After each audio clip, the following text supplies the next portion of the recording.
episodio sul Giappone come turisti. Oggi verrete con me nel mio primo viaggio in Giappone, molto informata prima di partire ma senza nessuna vera esperienza ancora. Questa prima puntata sarà dedicata al Tokyo Skytree, una torre alta 634 metri nel quartiere di Sumida. Come arrivarci e come funziona l'entrata. Tenete conto che io ci sono andata nel 2013, quindi se volete andarci ora vi lascio i link in descrizione. Ogni volta che sono partita per il Giappone, tranne la prima volta che sono partita da Linate, ho pernottato al bellissimo e super comodissimo Hotel Sheraton dentro l'aeroporto.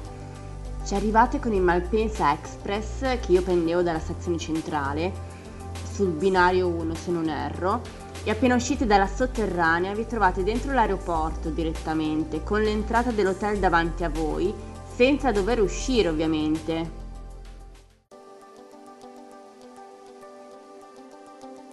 E questa che vedete la considerano una singola. Il primo anno ho preso la British Airways Milano Heathrow Tokyo Narita, mai più presa, visto la scomodità del volo e soprattutto del troppo affollato aeroporto di Heathrow. Ho preso il volo per Tokyo a Heathrow correndo come una pazza dopo essere atterrata. Dopo ciò sempre solo Emirates, Milano Malpensa, Dubai, Tokyo Narita. A Dubai attendevo 5 ore, ma almeno facevo le cose con calma, a parte spendere 5 euro per un cappuccino in bicchierone.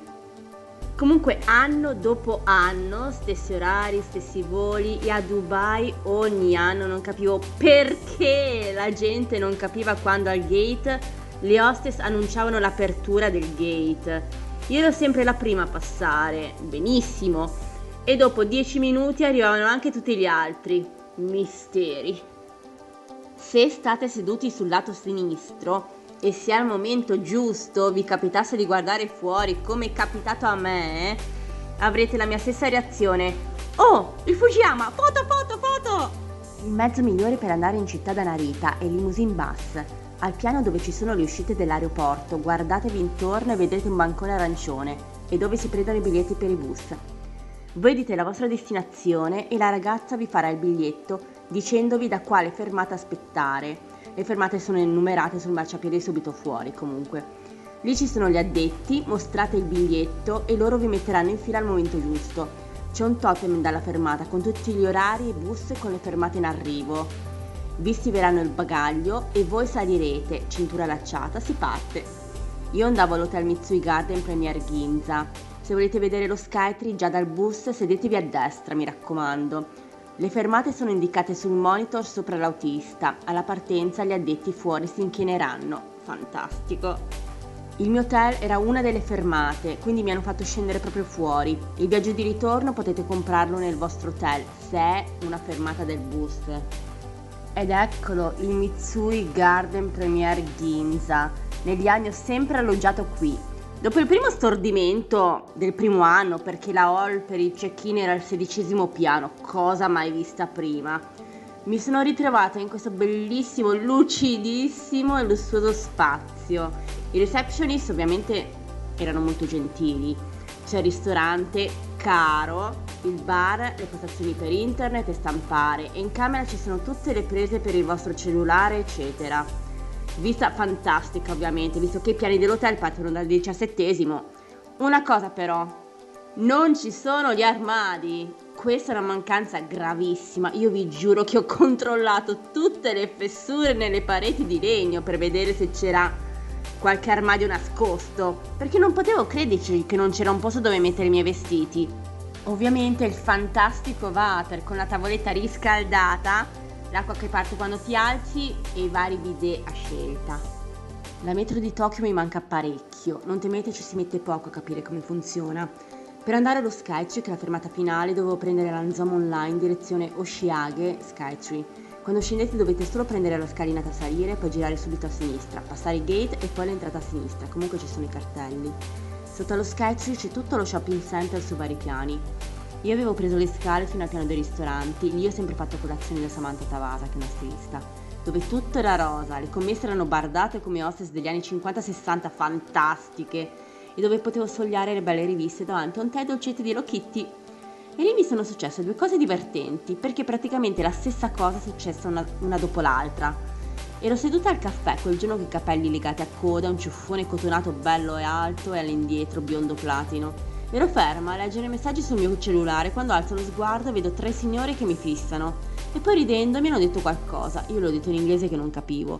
E una di loro entrata mi ha detto che mi stavano guardando perché sembrava una bambola con questi bei capelli biondi. E poi se n'è andata. Dopo pochi minuti passa un gruppo di ragazze e vedo che mi guardano passando e ridacchiano. Io continuo a fissarle. E una di loro mi dice: che bei capelli, sei bellissima!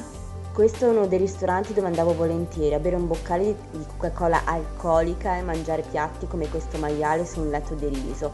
Hanno anche il menù in inglese. Per andare ai piedi dello Skytree dovete uscire da questo piano e salire la scalinata esterna a sinistra. Lì c'è un altro piano dello shopping center e davanti a voi l'entrata dello Skytree con al di fuori lo staff con i microfoni che danno i volantini di vari colori che riportano l'orario in cui bisogna presentarsi per fare la fila dentro per il vero biglietto che costava sui 25 euro. In questo modo a ogni orario c'è un tot di gente e la fila viene smaltita ordinatamente e velocemente. I giapponesi sul lavoro sono precisissimi, tanto di cappello. Io dovevo presentarmi ben 5 ore dopo. Comunque alle 5:30 le signorine col microfono hanno invitato chi aveva il mio stesso volantino ad entrare a fare la fila. In men che non si dica mi sono ritrovata davanti alla fila di casse e un'altra signorina in divisa mi ha indicato in che cassa andare, perché a Tokyo ci sono gli addetti apposta per tenere d'occhio le casse per te e poi con un gesto gentilissimo ti mostrano la cassa libera. Fantastici. Ho preso il mio biglietto e mi sono avviata col mio gruppo agli ascensori, passando attraverso un metal detector e guardie di sicurezza. L'ascensore era uno spazio lucido, nero e buio. Le uniche luci venivano da un display in alto che indicava i metri raggiunti e la velocità di viaggio. E infatti a tutti ci si sono tappate le orecchie. Arrivati 350 metri. Io mi sono ritrovata lassù proprio nel momento perfetto, il tramonto, romanticissimo, peccato che stavo da sola. La vista era fantastica, Tokyo sconfinata e bellissima a 360 gradi e non mi aspettavo che si vedesse anche Fujiyama, che si stagliava scuro contro tutti i colori giallo, arancione, rosso e violetto del tramonto, uno spettacolo. Ovviamente, anche se ero al Tembo Deck, io e molti altri abbiamo voluto fare l'altra fila per il biglietto 10 euro per la Tembo Gallery, su fino a 450 metri. Come prima, fila smaltita, ragazzi gentili che ti invitavano ad andare in una data direzione, ascensore scuro, che però a un tratto nella salita ha svelato un segreto. Da un lato era di vetro e noi salivamo all'aperto dentro l'intelaiatura della torre vedendo quello spettacolare panorama. E poi la Tembo Gallery, ecco arrivata la notte, e Tokyo ancora più bella se possibile, la baia, la ruota panoramica di Odaiba, la Tokyo Tower che vedevo ogni giorno dalla lobby del mio hotel, e tutta quanta scintillante per migliaia di luci multicolori. Era uno spettacolo da mozzare il fiato, non potevo non rimanerne completamente affascinata. Purtroppo le foto non fanno onore alla realtà. Ed eccoci al termine di questo episodio. Mi raccomando, andate a vedere lo Skytree perché è indimenticabile. Viva il Giappone!